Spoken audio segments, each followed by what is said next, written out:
Good morning, everyone. Good morning. Good morning. Good morning. Good morning. Good morning, everyone. Good morning, everyone. Good morning, everyone. Very, very good morning. Good morning. Good morning. Good morning. और आज का दिन एक नई शुरुआत है नई किताब के साथ। और हम सब लोगों ने इसके अंदर अपने आप को नॉमिनेट किया है। आई थिंक 50 लोग आ चुके हैं और कुछ लोग शायद अभी आ रहे हैं। तो ये एक बड़ी सुखद जर्नी हम स्टार्ट करने जा रहे हैं, the secrets of millionaire mind, है ना।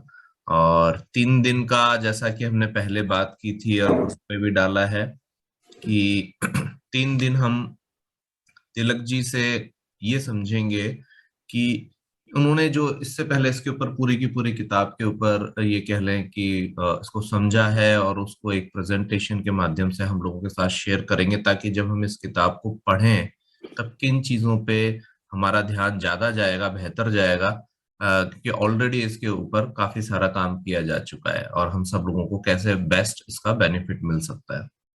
तो आज 3 दिन हम ज्यादा समय बिल्कुल ना लेते हुए और मैक्सिमम टाइम साथ में रहेंगे तिलक जी के इस प्रेजेंटेशन के साथ, और बाकी रेगुलर तरीके से हम 15 मिनट देके इसके अंदर डिस्कशन के मोड में बात किया करेंगे। और इस सेशन के बाद हम लोग 5 मिनट के अंदर आज का फोकस और हमारी प्रेयर के साथ इसको एंड करेंगे।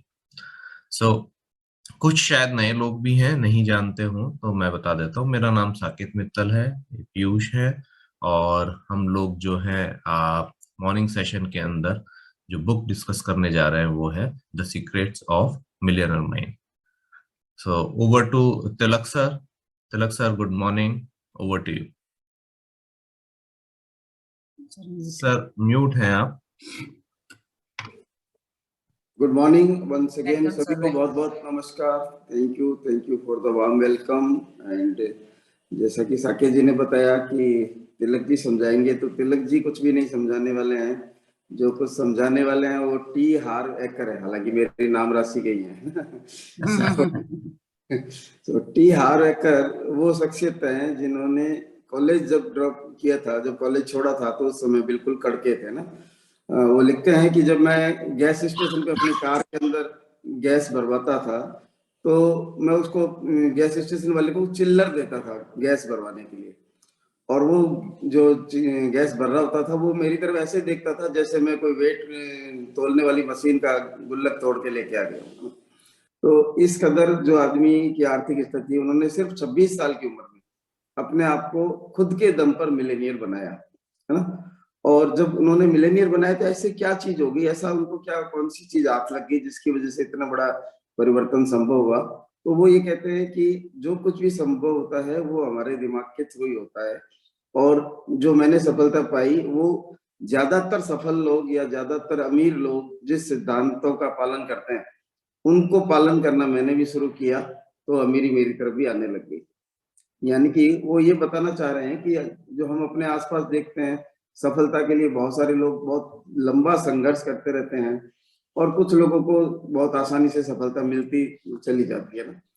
और ज्यादातर हम बात जो करेंगे रिचनेस और पुअरनेस के बारे में, तो जब मैं रिच बोलूंगा इसका मतलब ये है कि सफल आदमी, उसको आप खाली पैसे से नहीं तोलिएगा। या जब मैं पुअर कहूंगा तो इसका मतलब ये नहीं है, जो टी हार के शब्द है रिच और पुअर दोनों इसके अंदर। सो पुअर का मतलब ये नहीं कि जो पैसे से गरीब है। रिचनेस से यहाँ पर मतलब है समृद्धि। समृद्धि यानी कि आपके जीवन के सभी क्षेत्रों में समान रूप से वृद्धि हो, चाहे वो आपकी बॉडी है, चाहे वो माइंड है, और चाहे वो सोल या स्पिरिट है। सभी की समान रूप से जब वृद्धि होती है तभी कोई आदमी अमीर होता है। तो ये जो अमीरी है ये किस चीज पे निर्भर करती है। मैं चाहूंगा विश्वास थोड़ा सा आपके साथ स्क्रीन शेयर करके विश्वास को पोस्ट बनाएं। यस, सो पीपीटी साथ में विश्वास से रन करेंगे और अपन बातचीत करते रहेंगे।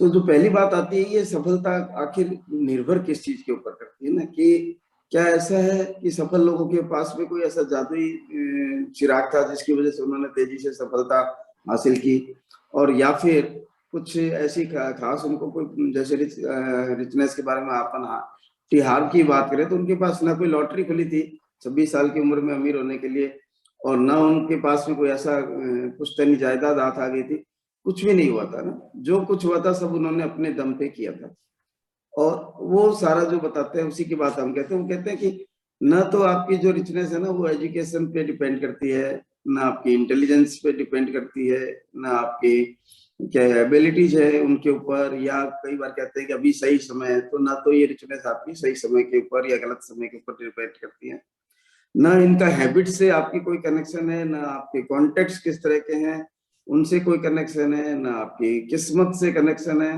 किस तरह की नौकरी आप कर रहे हैं, किस तरह का आप व्यापार कर रहे हैं, या आप कहाँ इन्वेस्ट कर रहे हैं, क्या इन्वेस्ट नहीं कर रहे हैं, इन सब बातों से इसका कोई संबंध नहीं है सफलता का, है ना। कितनी सदमे वाली बात है, एक शॉकिंग फैक्ट है ये, शॉकिंग ट्रुथ है कि अब हम समझते हैं कि अगर हम ज्यादा पढ़ लिख लेंगे तो शायद हम ज्यादा सफल हो जाएंगे, या हम कोई बहुत आदमी बाई बर्थ इंटेलिजेंट है, टैलेंट लेके आया तो शायद वो ज्यादा सफल होगा। हम देखते हैं कि बहुत सारे टैलेंटेड लोग कितनी गरीबी का जीवन यापन कर रहे होते हैं, है ना। सो कई बार लोग कहते हैं कि नहीं नहीं अभी तो बहुत राइट टाइम है, शेयर मार्केट बहुत तेजी से बढ़ रहा है, राइट टाइम है। तो जिस समय शेयर मार्केट राइट टाइम के हिसाब से, उनके हिसाब से तेजी से बढ़ रहा होता है, उस समय भी कुछ लोग कमा रहे होते हैं, कुछ लोग गंवा भी रहे होते हैं। तो जो गंवा रहे उनके लिए भी वही टाइम होता है, लेकिन जो कमा रहे होते हैं उनके लिए भी वही टाइम है। तो ये जो मामला सफलता का है, इन सब चीजों के ऊपर डिपेंड नहीं करता। तो फिर ये डिपेंड किस चीज के ऊपर करता है? अगर मेरे पास में कोई प्रोजेक्ट है जिसका ब्लूप्रिंट रेडी है, तो फिर मैं उस ब्लूप्रिंट के हिसाब से जब आगे बढ़ूंगा तो किसी भी प्रोजेक्ट को सक्सेसफुली कंप्लीट कर लूंगा। लेकिन अगर मेरा जो ब्लूप्रिंट है वो डिफेक्टिव है, तो मेरा प्रोजेक्ट कैसे बनेगा? सफलतापूर्वक बनेगा, अच्छे तरीके से बनेगा, या उसके अंदर भी बहुत सारी कमियां रह जाएगी? तो एग्जैक्टली वो कहते हैं यही बात है, हमारे माइंड के अंदर एक ब्लूप्रिंट होता है सफलता का या विफलता का, और जब तक हम उसको बदल नहीं लेते या प्रॉपरली बना नहीं लेते, तब तक सफलता मिलना बहुत मुश्किल काम है। और अगर मिलती भी है सफलता तो वो आती जाती रहेगी, है ना। बार बार ब्लूप्रिंट गड़बड़ होने की वजह से कभी आएगी कभी नहीं आएगी। तो बात हम थोड़ा सा पैसे की तरफ लाते हैं, और पैसे की बात सिर्फ शुरुआत में इसलिए कर लेते हैं क्योंकि पैसा ही अभी हम जो आगे बढ़ेंगे सारी चीजें समझेंगे तो हमको समझ में आएगा कि सब चीजों की जड़ है। और पैसे के लिए हमने सुना भी है ना, पैसा हो तो मुसीबत और ना हो तो मुसीबत, दोनों स्थिति के अंदर पैसा एक मुसीबत है। और वो मुसीबत उन लोगों को लगता है जिनको पैसे के साथ में अपना कंफर्ट जो है वो अभी तक करना, इक्वल करना नहीं आया ना। जो पैसे के साथ कंफर्टेबल नहीं है वो लोग पैसा होने पर भी परेशान रहते हैं और पैसा नहीं होने पर भी परेशान रहते हैं। और उसके पीछे कारण क्या होता है कि जो हमारे पैसे को लेके विचार या हमारी हैबिट्स बनी हुई है, जिस तरह के काम हम पैसे को लेकर करते हैं, उन सब की वजह से ऐसा होता है। तो इसका मतलब हमने क्या समझा, टीर हार हमको क्या समझाना चाह रहे हैं कि कोई भी चीज का अगर आपको नॉलेज नहीं है, ये आपकी असफलता का कारण नहीं है ना। अगेन बहुत सारी बातें टीआर बहुत शॉकिंग अंदाज में करते हैं। वो कहते हैं कि अगर आपको किसी चीज का नॉलेज नहीं है तो इसका मतलब आप फेल हो जाएंगे, ऐसा नहीं, क्योंकि आप एफर्ट ही नहीं डालेंगे जब नॉलेज नहीं है तो। लेकिन अगर आपको नॉलेज है बट वो गलत है, तो फिर आपकी सफलता संदिग्ध हो जाएगी। सो सही समय पर, और ये सारी बातों को छोड़िए, सिर्फ और सिर्फ एक बात है, जो ज्ञान या जो ब्लूप्रिंट आपके पास में है वो आपकी सफलता का ब्लूप्रिंट बिल्कुल परफेक्ट होना चाहिए। और प्रॉब्लम क्या आती है वो एक कहानी से हमारे को यहाँ पर समझाते हैं कि हम अपनी सोच को ज्यादातर पकड़े बैठे रहते हैं। एक बार क्या हुआ, एक आदमी चट्टान से, पहाड़ से कहीं से स्लिप हो गया, और स्लिप होने के बाद उसके हाथ में एक चट्टान का कोना खाली आ गया। वो जो चट्टान का कोना पकड़ के वो लटक रहा था, वो आदमी जोर जोर से चिल्लाने लगा, कोई है मुझे बचा लो, कोई है मुझे बचा लो। तो भगवान को दया आई और भगवान ने भविष्यवाणी की कि बच्चा मैं भगवान हूं और तुम इस चट्टान को छोड़ दो, मैं तुमको बचा लूंगा। लेकिन पूरी रात बीत गई, वो व्यक्ति खाली चिल्लाता ही रहे। इस कहानी का मैसेज क्या हुआ?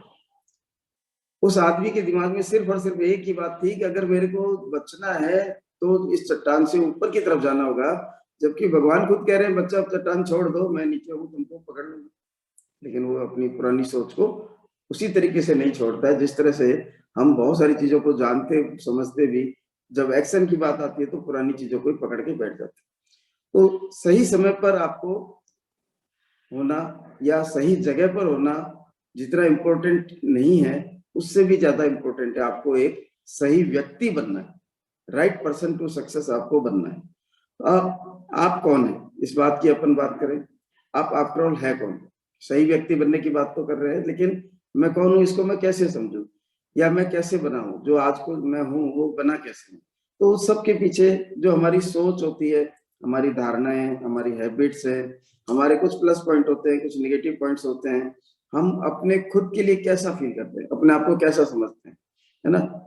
सेल्फ वर्दीनेस हमारी नजरों के अंदर कितनी है, हमारा दूसरों के साथ किस तरह के संबंध है, दूसरों के ऊपर हम किस तरह का भरोसा करते हैं, नहीं करते हैं। जिस तरह से हम दूसरों के ऊपर भरोसा करते हैं या नहीं करते हैं, ऐसे हम खुद के ऊपर भी अक्सर भरोसा या करते हैं या नहीं करते हैं। अपने आप को क्या समृद्धि का, रिचनेस का हकदार भी समझते हैं कि नहीं समझते हैं। क्या डर है, किसी भी काम को करने में डर लग सकता है, चिंता भी हो सकती है, बहुत सारी परेशानियां, असुविधाएं होती है, और कई बार काम करने का मूड भी नहीं होता है। लेकिन क्या इन सब के बावजूद आप चलते रह सकते हैं? क्या डर के बावजूद अपना एक्शन डालते जा सकते हैं, कंटिन्यू रख सकते हैं, या असुविधाओं को और परेशानियों को झेलते हुए हम आगे बढ़ सकते हैं? तो ये सब चीजें हमारे चरित्र को बनाती है। हमारा चरित्र, हमारी सोच, विश्वास, यही सब चीजें मिलकर हमारी सक्सेस का लेवल तय करेंगे। हम कितनी बड़ी सफलता प्राप्त करेंगे, ये सारा इसी के ऊपर डिपेंड करता है। और अगर हमने अपने आप को मैग्नेट बना लिया तो फिर दुनिया में लोहे की तो कोई कमी नहीं है, जैसा कि विवेक जी अक्सर कहते हैं। और लोग आपकी तरफ अक्सर खींचे चले आएंगे। और हार्वर्कर कहते हैं कि जब लोग आपकी तरफ आएंगे तो खटाक से उनको बिल पकड़ा दीजिए, है ना। आपकी रिचनेस का यही मंत्र है। यानी कि वो क्या कहना चाह रहे हैं कि आप अपने अंदर एबिलिटीज क्रिएट कीजिए कि लोग अपने पास में ऐसे कुछ सॉल्यूशंस रखिए कि लोग आपकी तरफ आए, और जब वो आएंगे तो सॉल्यूशन दीजिए और बिल पकड़ाइए। सिंपल सी बात है। सो पहला सिद्धांत जो दौलत का या सफलता का बताते हैं, हार्वर्कर क्या बता रहे हैं कि जिस हद तक, जिस लिमिट तक, जिस हाइट तक आप अपने आप को बढ़ा पाएंगे, उसी हाइट तक आपकी सक्सेस जाने वाली है। सो अब इस ब्लूप्रिंट की जो बात उन्होंने की, उसको समझने की कोशिश करते हैं। वो कहते हैं कि आप देखिए अपने चारों तरफ आपको बहुत सारे लोग ऐसे मिलेंगे जिन्होंने खुद ही नहीं बर्बाद कर लिया, उनको किसी और ने बर्बाद नहीं किया। तो बहुत सारे लोग ऐसे भी मिलेंगे जो जिंदगी भर पैसा कमाने का स्ट्रगल कर रहे हैं लेकिन कुछ कर नहीं पा रहे हैं। और बहुत सारे लोग ऐसे भी मिलते हैं जो बहुत तेजी से पैसा कमाते हैं लेकिन उसको होल्ड नहीं कर पाते, वापस गंवा भी देते हैं। तो दूसरी तरफ ऐसे लोग भी मिलते हैं जो बहुत ही शानदार सफलता करते हैं, बहुत जबरदस्त, उनका अपने को लगता है कि पता नहीं क्या कुछ होने वाला है, लेकिन इतनी शानदार शुरुआत के बाद में, थोड़ी टाइम के बाद में सब कुछ टाइट फेस हो जाता है। तो ये सब मामले जो है वो टोटली ब्लूप्रिंट के ऊपर डिपेंड करता है। अब ये ब्लूप्रिंट है क्या? क्या इसका कोई अर्थव्यवस्था से संबंध देता है? इसका कोई अर्थव्यवस्था की अगर बात करें, अर्थव्यवस्था से अगर सफलता का या रिचनेस का संबंध होता तो जब कोरोना काल के अंदर सब कुछ अस्त व्यस्त हो गया था, चारों तरफ एक आर्थिक तबाही का सा सीन बन रहा था, लेकिन हम देख रहे कि उस समय भी बहुत सारे लोग सफल होकर निकले। उस समय भी लोगों ने अपनी अपनी नई सफलता के कीर्तिमान बनाए। उस प्रॉब्लम के अंदर भी बहुत सारी अपॉर्चुनिटी सामने निकल कर आए। तो बेसिकली ये कोई किस्मत का या टाइम का खेल नहीं है। कई बार हम अपने किसी पार्टनर को दोषी ठहरा सकते हैं, अपनी परिस्थितियों को दोषी ठहरा सकते हैं, लेकिन ये सब कुछ दिखावा है। प्रैक्टिकली आपका ब्लूप्रिंट है, ये तो अंदरूनी मामला है, बाहर का मामला नहीं है ना। और जो कुछ है वो अंदर की तरफ छिपा हुआ है। इसीलिए वो कहते हैं कि सीक्रेट ऑफ मिलेनियर माइंड्स, यानी कि माइंड के अंदर क्या है उसी की बात है। तो अंदर क्या है, बाहर क्या है, उसी का सारा खेल है। जो अंदर है वही बाहर आता है। नेक्स्ट।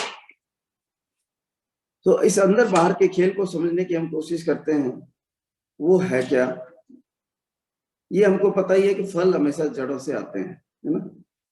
डालियों के ऊपर, पत्तों के ऊपर, तने के ऊपर मेहनत करने से कभी भी फल नहीं आएंगे। फल छोटे हो सकते हैं, बड़े हो सकते हैं, कम हो सकते हैं, ज्यादा हो सकते हैं, लेकिन अगर अपने को करना है कुछ परिवर्तन, ज्यादा फल चाहिए चाहे बड़े फल चाहिए, काम कहाँ पर करना पड़ेगा? जड़ों के ऊपर काम करना पड़ेगा। और जड़ें कहाँ पर है? जमीन के अंदर है, दिखती नहीं है। तो प्रकृति का पहला नियम हमारे सामने क्या उभर कर कि जो दिखता नहीं है ना, वही दिखने वाली चीज की रचना करता है। जो दृश्य है एक्चुअली वो अदृश्य की रचना है। तो हमको इस बात को जान लेना है कि प्रकृति का नियम स्पष्ट रूप से हमको बताता है कि जो दिखता है वो नहीं होता है, जो नहीं दिखता है उसका प्रतिबिंब हमको दिखता है। कई बार लोग ऐसा भी कहते हैं, कुतर्क कई बार सामने आते हैं, जिनको लोग अपना अपना तर्क समझते हैं, वो कहते हैं कि ऐसा कैसे हो सकता है, सच तो वही है जो दिखता है। दुनिया में बहुत सारी बातें ऐसी है जो नहीं दिखती हैं। हवा हम सबको दिखती है क्या? बिजली दिखती है क्या? लेकिन हार्वेकर कहते हैं कि सॉकेट के अंदर हाथ डाल, आपको अपने आप पता लग जाएगा कि कितनी पावरफुल चीज है। तो दिखने वाली चीज और नहीं दिखने वाली चीज की ही यहाँ पर सारा खेल है। तो जो कुछ हमारे दिमाग के अंदर होता है वो हमको एक्चुअली दिखता नहीं है ना, लेकिन होता सब कुछ उसी के थ्रू है। हम द्वैतवाद के सिद्धांत की दुनिया के अंदर रहते हैं। हर चीज के दो पहलू होते हैं। नेक्स्ट विश्वास, अगर ऊपर है तो नीचे भी है, अगर अंधेरा है तो रोशनी, अगर तेज स्पीड है तो स्लो भी है, लेफ्ट है तो राइट भी है, ठंडा भी है और अंदर है तो बाहर भी है। हर चीज के दो पहलू है दुनिया के अंदर। तो जिस तरह से हमारी बाहर की दुनिया है उसका भी दूसरा पहलू है, और वो दूसरा पहलू हमारे दिमाग के अंदर है। अगर सफलता है या असफलता है तो निश्चित रूप से सफलता भी साथ के अंदर है। अब हमको वहां तक पहुंचना पड़ेगा कि कौन सा दृश्य दृश्य की रचना कर रहा है। सो उसकी बात को जाने हैं हम, थोड़ा सा अपने दिमाग को समझने की कोशिश करते हैं। और हमारा दिमाग, चूंकि हम एक प्रकृति का ही हिस्सा है, नेक्स्ट, तो प्रकृति के अनुसार ही सब चीजें होती है। जब हम अगर अपने आप को प्रकृति के अनुसार रखेंगे, विश्वास, नेक्स्ट, तभी सब कुछ संभव होगा। अगर हम प्रकृति के विपरीत चलेंगे तो कुछ भी संभव नहीं होगा। और प्रकृति का पहला उद्देश्य क्या है? वो हमेशा अनफोल्डमेंट चाहती है, एडवांसमेंट चाहती है। कभी भी प्रकृति के अंदर ठहराव नहीं होता। एंड अगर बात करें आगे की, तो प्रकृति के अंदर कभी भी किसी चीज की वृद्धि भी नहीं रुकती है। ऑलवेज इंक्रीजमेंट का प्रोसेस चलता रहता है। तो ये जो प्रकृति का मसला है उसी को हमको अपने साथ में समझना है। हमको भी लगातार लगातार अपने आप को ग्रो करते रहना है। लेकिन जब ग्रो करने की बात आती है तो कोई ज्यादा ग्रो कर जाता है, कोई कम ग्रो कर जाता है, कोई किसी डायरेक्शन में कर जाता है, कोई किसी और डायरेक्शन में करते हैं। तो उसका फिर कारण क्या होता है? नेक्स्ट, उसको समझते हैं। हम लोग एक साथ 4 तरह के धरातल के ऊपर रहते हैं। फर्स्ट ऑफ ऑल, आप जो एम देख रहे हैं ये मेंटल है, मानसिक। हम मानसिक धरातल के ऊपर जिंदा रहते हैं, लेकिन पैरेलली हम इमोशनल धरातल के ऊपर भी जीवित हैं। हमारे बहुत सारी भावनाएं हैं, हमारे बहुत सारे इमोशंस हैं, सेंटिमेंट्स हैं, हम उनके साथ भी जी रहे होते हैं। और फिर कुछ ऐसी चीजें भी होती है जो हमारी स्पिरिचुअलिटी से रिलेटेड होती है, हमारी आध्यात्मिकता से संबंधित होती है। तो जो कुछ हमारी मानसिक और भावनात्मक और आध्यात्मिक धारणाएं, विचार, सोच है, उन्हीं सबसे एक भौतिक जगत निकल के आता है जिसको हम फिजिकल वर्ल्ड कहते हैं। P is physical world. तो ये जो हमारा फिजिकल वर्ल्ड हमको दिख रहा है, ये mental, emotional and spiritual world का ही परिणाम है, जो कि हमको दिखाई नहीं दे रहा। हमारे को हमारा मेंटल वर्ल्ड नहीं दिखाई दे रहा, हमारे को हमारा इमोशनल वर्ल्ड नहीं बाहर की दुनिया में दिखाई देता, स्पिरिचुअल नहीं दिखाई देता, लेकिन जो हमारा फिजिकल वर्ल्ड है वो हमारे सामने इन्हीं वजह से होता है। अब ये मामला क्या है? एक्चुअली हम लोग सभी लोग कारण और दुनिया, परिणाम की दुनिया के अंदर रह रहे हैं। धन दौलत है या नहीं है, कारण और परिणाम का रिजल्ट है। बीमारी या स्वास्थ्य जो भी है, कारण और परिणाम का रिजल्ट है। दुनिया के अंदर जो कुछ भी है सब कुछ इसी सिद्धांत के अनुसार है। अब अगर कारण और परिणाम की दुनिया के अंदर हम बैठे हैं तो परिणाम को बदलना है तो कहाँ पर बदलाव करना होगा? कारण को बदलना पड़ेगा। और ये जो हमारा कारण है, ये हमारा दिमाग, हमारी सोच, और everything is in this world is energy. Next विश्वास। तो हमको पता है जो कुछ है दुनिया के अंदर सब कुछ एनर्जी है, और इसी एनर्जी के आधार पर सब कुछ रचना होती है। तो हमारे दिमाग के अंदर जो विचार है वो भी एनर्जी है, हमारी सोच भी एक एनर्जी है। और उस एनर्जी की एक खास बात होती है, हमारे दिमाग की एनर्जी की नहीं, ओवरऑल एनर्जी की खास बात है नेक्स्ट, कि ये हमेशा वेव्स एंड वाइब्रेशंस के अंदर, तरंगों के अंदर और कंपनों के अंदर जर्नी करती रहती है, ट्रेवल करती रहती है। एनर्जी कभी भी स्थिर नहीं होती। नेक्स्ट, इसके चलने की फ्रीक्वेंसी की तरंगे अलग अलग हो सकते हैं, लेकिन इसके कंपन या इसकी फ्रीक्वेंसी तरंगे कभी भी रुकती नहीं है, लगातार ये जर्नी कायम रहती है। तो अगर हमको ये सिद्धांत समझ में आ जाए कि सब कुछ एनर्जी है, और एनर्जी को बारे में हम जानते हैं कि एनर्जी को बदला जा सकता है, एनर्जी का रूप परिवर्तन हो सकता है, तो हम अपने अंदर, दिमाग के अंदर जो फ्रीक्वेंसी चल रही है उनको भी चेंज कर सकते हैं। अब जब उनको चेंज करने की बात करते हैं तो हम क्या देखते हैं कि आफ्टर ऑल कारण क्या था, है ना। वापस बार बार हम वही आएंगे, कारण और परिणाम के ऊपर है। नेक्स्ट, कारण क्या था कि हमारी सोच जिस तरह की भी है वो बनी। तो उसका जो कारण है वो हमारी प्रोग्रामिंग होती है। हमारे दिमाग के अंदर जो कुछ भी सोचने का तरीका, पैटर्न बना हुआ है, वो सब कुछ हमारी प्रोग्रामिंग है। अब ये प्रोग्रामिंग हमारी आई कहाँ से? जब हम छोटे थे तो हमने अपने पेरेंट्स से, अपने गार्जियन से, अपने जो रेस्पेक्टेड टीचर्स थे, गुरु, आध्यात्मिक गुरु, या भाई बहन थे, दोस्त थे, हमारे कल्चर, हमारा मीडिया हमको क्या बता रहा था, इन सब चीजों के जरिए हमने बहुत कुछ चीजें सीखी। वो सीखने का जो तौर तरीका था वो 3 तरीके से काम कर रहा था। सबसे पहले हम जो भी चीजें सुन रहे थे, है ना, या खुद बोल रहे थे, उनसे हमारी प्रोग्रामिंग होना शुरू हो गई। तो फर्स्ट ऑफ ऑल हमारे ब्रेन को जिस चीज ने इन्फ्लुएंस किया वो थे शब्द। और ये शब्द पैसे के संबंध में क्या खेल रचते हैं उसको हम समझने की थोड़ी सी कोशिश करते हैं। अगर पहली प्रोग्रामिंग की हम बात करें, फर्स्ट इन्फ्लुएंस वर्बल प्रोग्रामिंग की, तो पैसे को लेके हमने बहुत कुछ सुना होता है बचपन से, है ना। बहुत बार हम सुनते हैं पैसा सब बुराइयों की जड़ है, पैसा बुरे समय के लिए बचा के रखना चाहिए, पैसा पेड़ों पर नहीं उगता है, पैसे करने के लिए बहुत कड़ी मेहनत करनी पड़ती है, पैसा खुशियां नहीं दे सकता, पैसा सब कुछ नहीं है, पैसा तो बहुत बुरी चीज है, और पैसा हम जैसों के लिए नहीं है, हम ये नहीं खरीद सकते, हम वो नहीं कर सकते। ये बहुत सारी चीजें हम पैसे को या वेल्थ को लेके सुनते आए हैं बचपन से। और वेल्थ के साथ साथ हम पैसे वाले लोगों के लिए भी बहुत कुछ सुनते आए हैं। जैसे पैसे वाले जो लोग होते हैं, अमीर जो लोग होते हैं, वो लालची होते हैं, बदमाश होते हैं, अपराधी होते हैं, बिना अपराध किए बड़ा पैसा कमाया नहीं जा सकता। पैसे वाले बिल्कुल धार्मिक नहीं हो सकते, है ना। गरीब गरीब होता जाता है, अमीर अमीर होता जाता है। ये बहुत सारी चीजें हमको पैसे के बारे में बताई गई थी, हमने सुनी थी। इन सब से हमारे दिमाग के ऊपर बहुत बड़ा इम्पैक्ट होता है, और उसी इम्पैक्ट की वजह से हम देखते हैं कई बार लोग बहुत पैसा कमा लेते हैं लेकिन उसको बढ़ा नहीं पाते। क्यों नहीं बढ़ा पाते? क्योंकि बचपन में ही सुना होता है कि अमीर लोग लालची या अपराधी होते हैं। तो क्या हम अपने आप को लालची या अपराधी बनाना चाहेंगे? बिल्कुल नहीं बनाना चाहेंगे।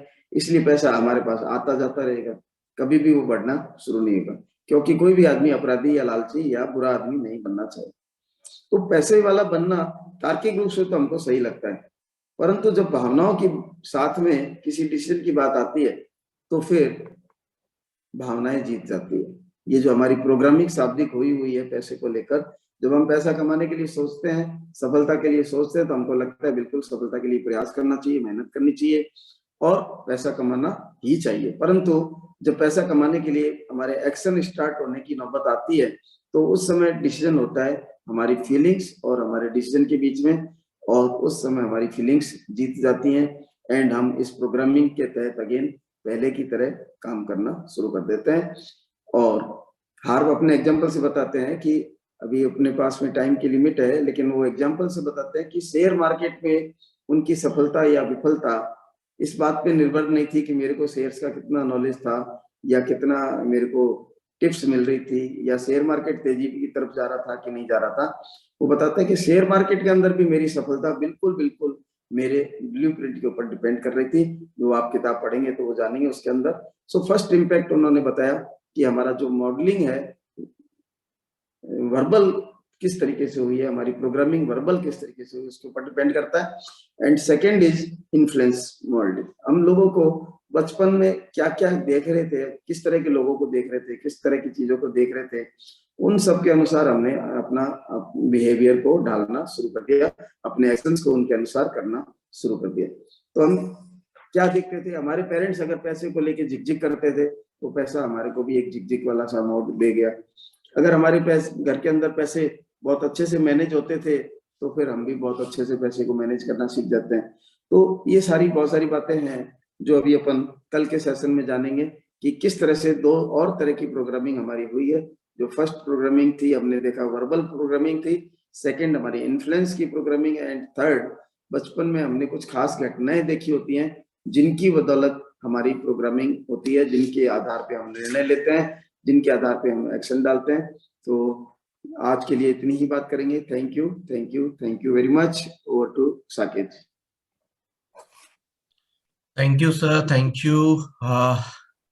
लग रहा है कि बहुत इंटरेस्टिंग होने वाला है पूरा का पूरा सेशन और पूरी बुक रीडिंग का सेशन। आई एम श्योर जितने भी लोग हैं वो चैट बॉक्स में लिख के बता सकते हैं। वो अब जब हमारा सेशन धीरे धीरे आगे बढ़ रहा है और जो भी हमारे आने वाले दिन हैं जब हम बुक को डिस्कस करेंगे तो अपना एक्साइटमेंट शेयर कर सकते हैं।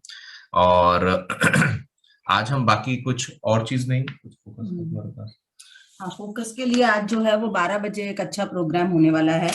तो आई थिंक 12 बजे उस प्रोग्राम का जो है वो जरूर से बेनिफिट उठाएं। न्यूट्रिशन के ऊपर जो प्रोग्राम होगा उसका लिंक अभी शेयर कर दिया जाएगा। और क्विकली हम लोग बढ़ते हैं विजुअलाइजेशन एंड प्रेयर की ओर। तो आई विल रिक्वेस्ट विश्वास, आप 30 सेकेंड्स का जो विजुअलाइजेशन एंड प्रेयर है उसको बढ़ाएं, then we will wind up the session. Thank you. So सभी से मैं रिक्वेस्ट करूंगा कि एक बार वो अपना आंखें बंद करके और हम एक छोटा सा प्रेयर करते हैं अभी।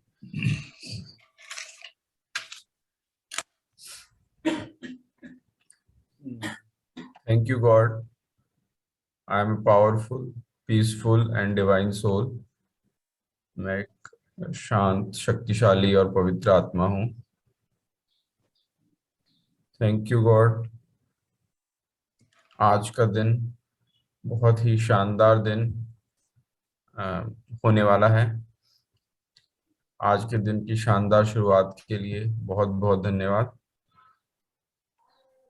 थैंक यू गॉड, मेरा परिवार सुखी समृद्ध परिवार है। थैंक यू गॉड, मेरा स्वास्थ्य बहुत अच्छा है।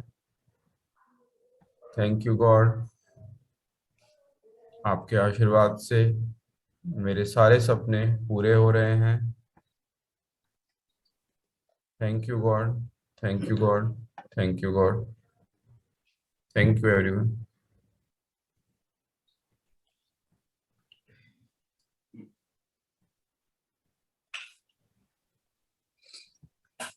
Thank you, Vishwas. Thank you, everyone.